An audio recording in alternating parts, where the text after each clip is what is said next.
때는 고려가 망하고 조선이 개국한 초엽.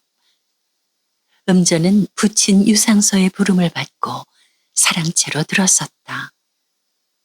그녀는 남편과 사별한 후 어린 아들과 함께 개경의 친정집에서 살고 있었다.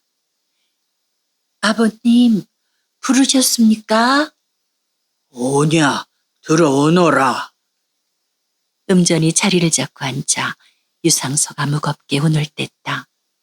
음전아, 네 나이 이제 겨우 22.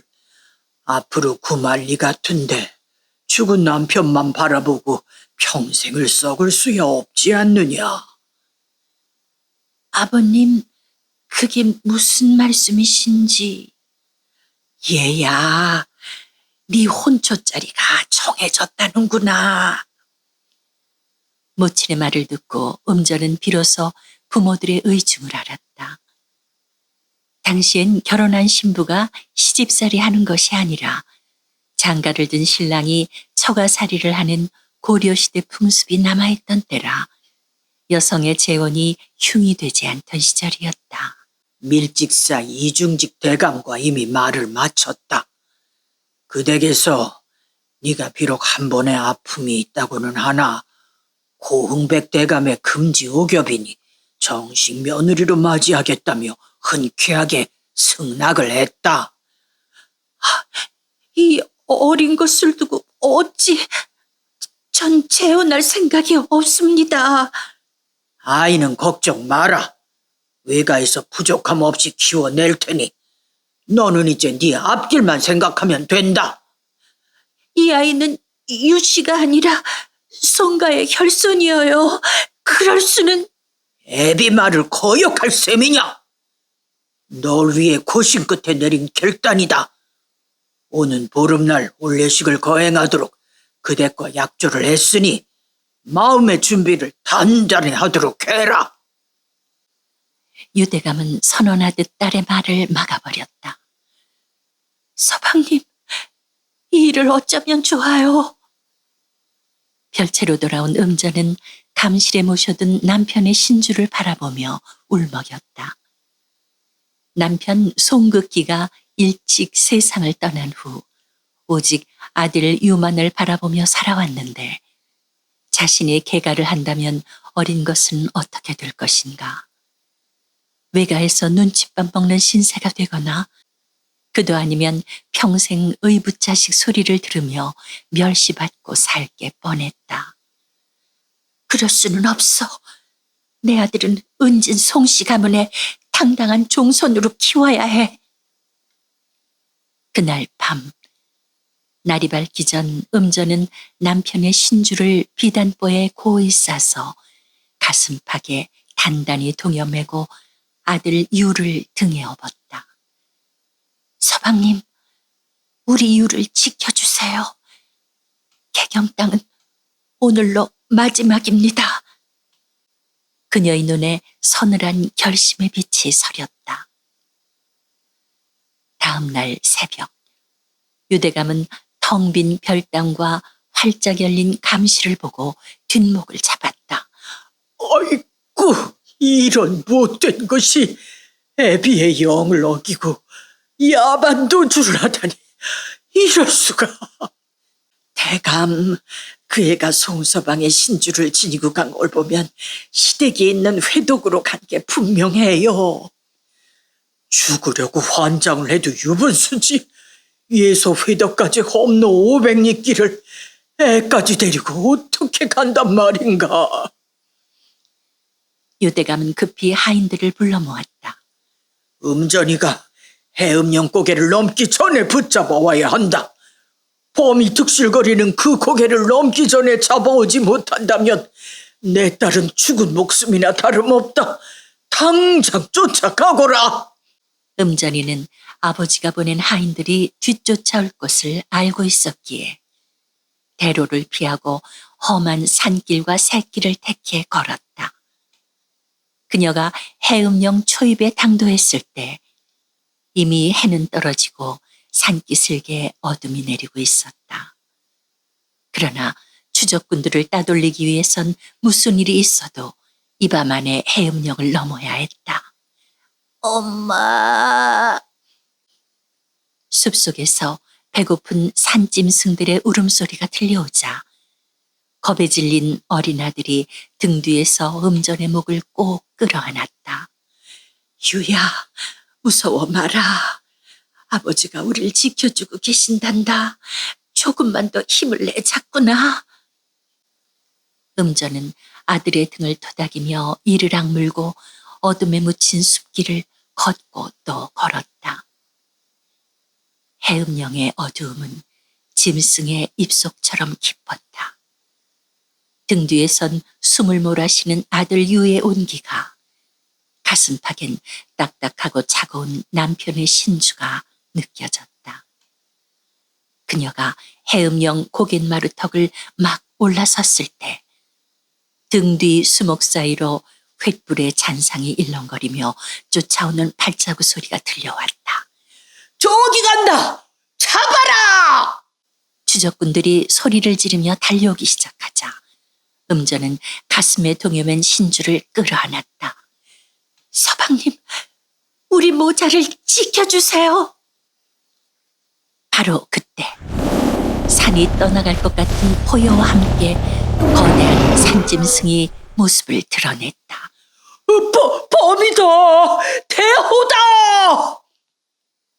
기세 등등하게 쫓아오던 하인들은 공포에 질려 횃불을 내동댕이 치고 도망치기에 바빴다. 음전은 신주를 안고 호랑이 앞에 꿇어앉았다. 나는 고흥백 가문의 딸이자 진사 송극기의 아내다. 이 아이는 은진 송씨 가문의 대를 잇고 남편의 제사를 지낼 유일한 핏줄이니 나를 잡아먹어도 좋으나 이 아이와 남편의 신주만은 부디 회덕의 친가로 보내다오. 죽음을 각오한 어미의 눈빛과 호랑이의 형형한 눈빛이 교차되었다. 음전에 간절한 호소가 통했음인지 호랑이는 슬그머니 몸을 돌리더니 뒤를 따라오라는 듯 앞장서서 걷기 시작했다. 꼬리로 길을 쓸고 눈빛으로 어둠을 밝히며 짐승은 모자의 길잡이가 되었다. 해음령을 넘고 한강을 건너 험준한 차령산맥의 줄기를 타는 내내 그 영험한 짐승은 온전히 음전의 곁을 지켰다. 보따리에 싼 마른 떡과 누룽지도 떨어지고 배고픔에 우는 아이를 달래며 음전은 시냇물로 허기진 배를 채우면서 걷고 또 걸었다. 500여리의 힘든 여정 끝에 음전은 아이를 업고 부르튼 발로 절뚝이며 남편의 본향인 회덕에 도착했다. 어머님, 어머님!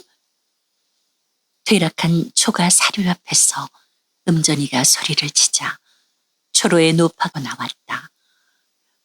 이 밤중에 누가 이에 와서 어머니를 찾는 거요?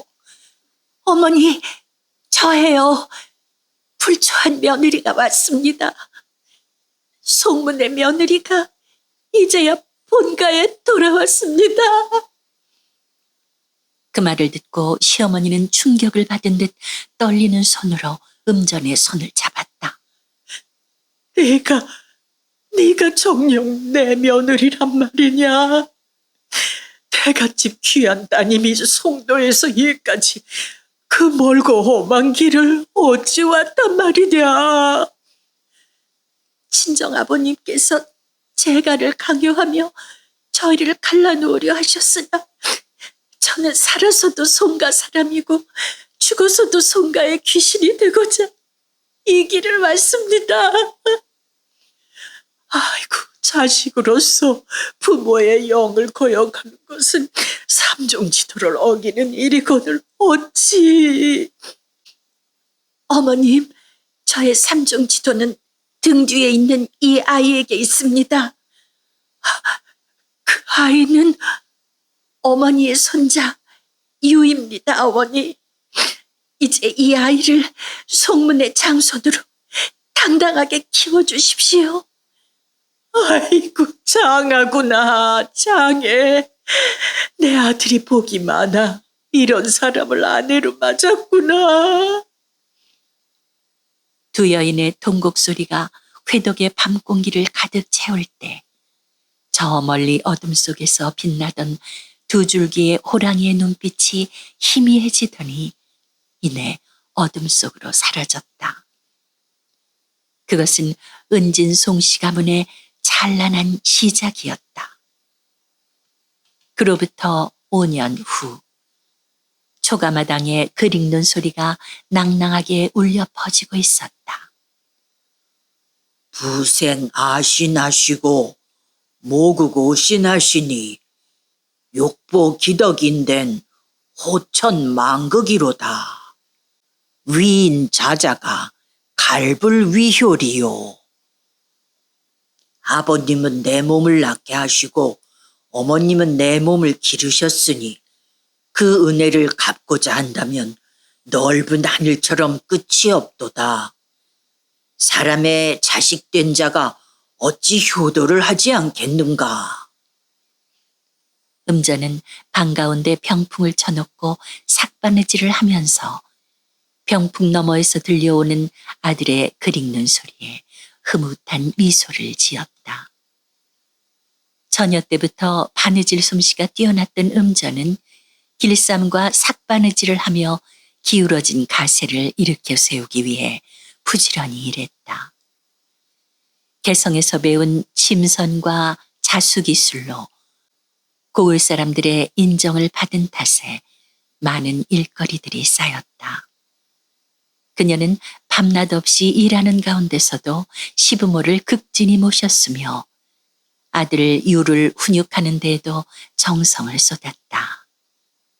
그녀는 아비 없이 자란 아이가 행여 어긋난 길로 갈까봐 가혹하리만큼 엄하게 훈육을 했다. 말해봐라. 이 어미가 아침마다 어떻게 하라고 일렀느냐? 이게 새벽같이 일어나 잠자리를 깨끗하게 치우고 몸을 단정히 한 다음 할머님과 어머님께 아침 문안을 올리기 전까지 맑은 정신으로 글을 읽으라고 하셨습니다. 언데 왜 이런 대로 하지 않았느냐? 어머님, 잘못했습니다. 소자가 그만 늦잠이 들어. 남들처럼 잘 것 다 자고 놀 것 다 놀고 쉴 것 다 쉬고 나서야 어찌 큰 그릇이 되겠느냐? 어서 종아리 걷어라. 음자는 비단 보자기에 싼 회초리를 꺼내들고 매섭게 아들의 종아리를 쳤다. 회초리가 부러지면 즉시 새 채를 들고 내리쳤다. 그리고 매질이 끝나면 언제나 회초리를 거두어 다시 비단보에 고이 쌌다. 그런 며느리의 행동이 궁금했던 시어머니가 음전에게 물었다. 아이를 벌할 회초리는 왜 매양 비단 부자기에 싸두는 게냐? 어머님, 제가 아들을 때리는 건 미워서가 아니라 송가의 장손으로서 장차 큰 그릇이 되기를 바라는 마음에서입니다. 귀한 자식을 훈계하는 회초리를 어찌 함부로 굴릴 수 있겠습니까? 그래서 비단보에 싸서 모셔두는 것이옵니다. 하면 내 손자가 글을 읽을 때 꼭 병풍을 쳐두는 까닭은 무엇이냐? 어머님, 제가 병풍 뒤에 숨는 건 제 마음을 숨기기 위함입니다. 아이가 글을 잘 읽으면 제 얼굴에 절로 화색이 돌지 않겠습니까? 어미가 기뻐하는 모습을 보면 아이의 마음이 혹여 교만해질까봐 두려워 그 화색을 보이지 않으려고 병풍을 치는 것이옵니다. 과연 내 며느리로다. 음전의 말을 듣고 시어머니는 경탄을 금치 못했다.